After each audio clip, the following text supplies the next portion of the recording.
जी doctor साहब, जो humic acid है, फॉल्विक एसिड और सीवीड, इस तरह के जो प्रोडक्ट हैं, क्या ज़मीन की ज़रख़ेज़ी में या फसल की ज़्यादा पैदावार लेने में मुआवन साबित हो सकते हैं?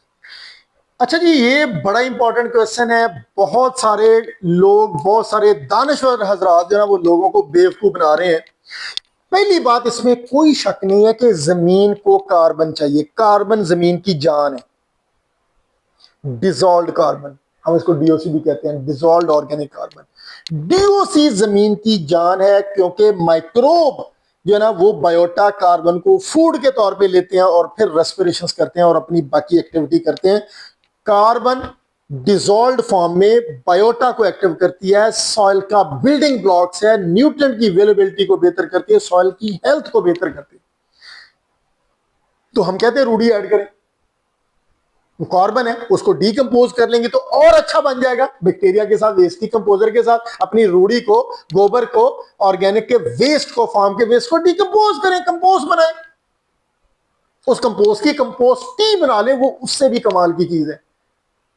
फर्मेंट कर लेना, कोई पॉन्ड्स में, कोई टैंक में गोबर या डीकंपोज गोबर ले, वेस्ट डिकंपोजर में उसको कुछ देर लाएं, ये ह्यूमिक एसिड बन जाता है। मार्केट में जो ह्यूमिक एसिड है वो सारा सर जहालत है कि पोटाशियम हाइड्रोक्साइड के साथ लिग्नाइट को ट्रीट किया जाता है और उसकी ह्यूमिक सब्सटेंसेस रिलीज करवाई जाती हैं, और वो पोटाशियम हाइड्रोक्साइड हमारी हाई पीएच जमीनों के लिए जहर कातल है। जमीनों में पहले हाइड्रोक्सिल आयन बहुत ज्यादा, क्या है, जो तेजाबी जमीन है उसमें एच आयन वाफर होते हैं, जो अल्कलाइन जमीनें हाई पीएच उसमें हाइड्रोक्सिल आयन ज्यादा है। तो हाइड्रोक्सिल आयन हमारी जमीनों में पहले ज्यादा, पीएच 8.5 से ऊपर है। अब आप ह्यूमिक एसिड लेना चाह रहे हैं, वो ह्यूमिक एसिड जिसकी ह्यूमिक सब्सटेंसेस किससे रिलीज किया, पोटाशियम के OH। OH इसमें वाफर है और इसकी पीएच 11 से भी ज्यादा। और जब आप 11 पीएच का ह्यूमिक एसिड सॉइल में डालेंगे, आल्दो आपने डिसॉल्व्ड कार्बन दी और उसमें टेम्परेरी माइक्रोब को फायदा भी हो सकता है टेम्परेरी माइक्रोब को फायदा, लेकिन आपने जो साथ में हाइड्रोक्सिल आयन जमीन में ऐड किया, आपने जुल्म किया जमीन पे। पहले सारे मसले पीएच के, नामियाती मादा कम है, हमें पता है। दूसरा बड़ा मसला पटसनी सॉइल में पीएच हाई है, और हाई पीएच में आप हाइड्रोक्सिल आयन बेस्ड कोई OH बेस्ड हाई पीएच को प्रोडक्ट, वो ह्यूमिक एसिड ही क्यों ना, वो आप ऐड कर देंगे तो आप किसी भी तरह से दानिशमंद नहीं लगेंगे, अक्लमंद नहीं लगेंगे, आप ऐसे रवायती फार्मर लगेंगे। तो ह्यूमिक एसिड लेना है तो अपने गोबर को, मेन्योर को डीकंपोज करवाएं फार्म पे। ये कौन सा को बड़ा काम है, सारी दुनिया माइक्रोब यूज कर रही है। इंडिया में 5 मिलियन से ज्यादा फार्मर, ये 2020 का डाटा है, अब तो ज्यादा होगा, 50 लाख से ज्यादा फार्मर 2020 में वेस्ट डिकंपोजर यूज कर रहे थे। तो हमें क्या मुसीबत पड़ी है, हम क्यों नहीं कर सकते वेस्ट डिकंपोजर यूज? हम अपने गोबर को ह्यूमिक एसिड क्यों नहीं बना सकते? उसको वेल रोटेड कंपोस्ट में क्यों नहीं कन्वर्ट कर सकते?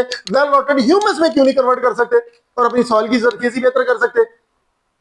इसी तरह फ्लूइक एसिड की बेस पर भी लोगों को बड़ा बेवकूफ बनाया जा रहा है जी। आल्दो फ्लूइक एसिड की पीएच इतनी हाई नहीं होती, लेकिन कॉस्टली, आपकी कॉस्ट इफेक्टिव ही नहीं है, आपको इम्बैलेंस कर देता है कॉस्ट को। ये फ्लूइक एसिड ऐड कर दे भाई, वो फ्लूइक एसिड वही कार्बन से बन रहा है जो गोबर मेन्योर है, उसको डीकंपोज करवा ले। बायोलॉजिकली कार्बन को डिसॉल्व करें, बायोलॉजिकली माइक्रोब के साथ, वही कार्बन आपकी जमीन के लिए सोना है। वो कार्बन जो माइक्रोब से डीकंपोज होती है, जो डिसॉल्व होती है उसके ऑर्गेनिक एसिड के प्रोडक्शन से। फिर इसी तरह ये सीवीड का एक्सट्रैक्ट, इसमें कोई शक नहीं है कि सीवीड सोर्स ऑफ न्यूट्रिएंट है, सोर्स ऑफ अमाइनो एसिड। उसकी कॉस्ट तो देखें, आप ग्रीन मेन्योरिंग करवा सकते हो, उससे न्यूट्रिएंट आ जाएंगे।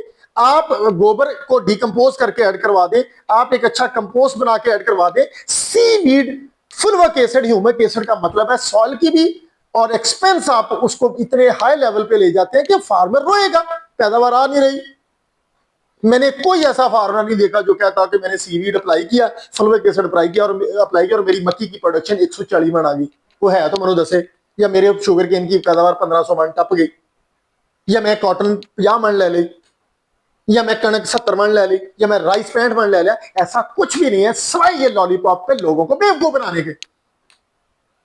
कख नहीं है सीवीड में क्या है, और वो कैसी कौन सी गिदड़ सिंगी है जो आप खुद नहीं बना सकते, वो न्यूट्रिशन आप खुद नहीं दे सकते, वो अमाइनो एसिड आप खुद नहीं बना सकते। क्यों नहीं बना सकते? वेस्ट डिकंपोजर में प्रोटीन का सोर्स ले ले, बेसन ले ले, दालों का छिलका ले लें, आपकी लोबिया का पाउडर, फ्लोर ले लें, कोई भी प्रोटीन का सोर्स लें, वेस्ट डिकम्पोजर में रखें, जितने मर्जी अमाइनो एसिड ले लें, वो आपकी फसल को बेहतर करेगा। वो सस्ता सोर्स भी है, सॉइल के लिए नुकसानदेह भी नहीं है, आपके इनपुट कॉस्ट को भी कंट्रोल रखेगा। तो मार्केट में जितने भी प्रोडक्ट हैं, डीलर में किसी की बातों में आने की जरूरत नहीं है, ये सारी चीजें फार्मर खुद कर सकता है। याद रखें, फार्मर अपने एक्सपेंस को कंट्रोल करेगा तो उसकी सर्वाइवल है, सॉइल की हेल्थ को बेहतर करेगा तो उसकी पैदावार आनी है, उसका लिविंग स्टैंडर्ड बेहतर होना, अदरवाइज उसने सारी उम्र रोते नंग गया और रोते नंग जानी है। Thank you.